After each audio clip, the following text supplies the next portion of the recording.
இந்நாள் இனிய நாளாக அமைய ராமானுஜர் திருவடியை பற்றி பரந்தாமனை அறிவோம். தினம் ஒரு நாராயணீயம். வனுகமிஷ்யசி சந்திரமுகீதிதாம்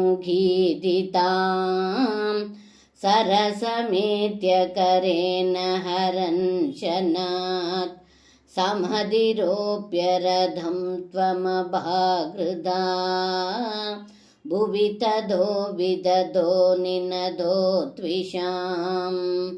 இந்த பாடலுக்கு அர்த்தம்: ஏ குருவாயிரப்பா, தாங்கள் ருக்மணியின் அருகில் சென்று, நிலவு போல அழகாய் இருப்பவளே, எங்கே போகிறாய் என்று இனிமையாக பேசிக்கொண்டே ருக்மணியின் வலது கையை பற்றி தூக்கி ஒரு நொடியில் தங்களுடைய தேரில் ஏற்றிக்கொண்டு சென்றீர்கள். அப்பொழுது மற்ற பகையரசர்கள் அதை பார்த்து கூக்குரல் இட்டார்கள். அந்த கூக்குரலானது 4 புறங்களிலும் பரவியது என்று இந்த பாடலில் பட்டத்ரி சொல்கின்றார். சர்வம் கிருஷ்ணார்ப்பணம். ஸ்ரீ குருவாயூரப்பன் திருவடிகளே சரணம்.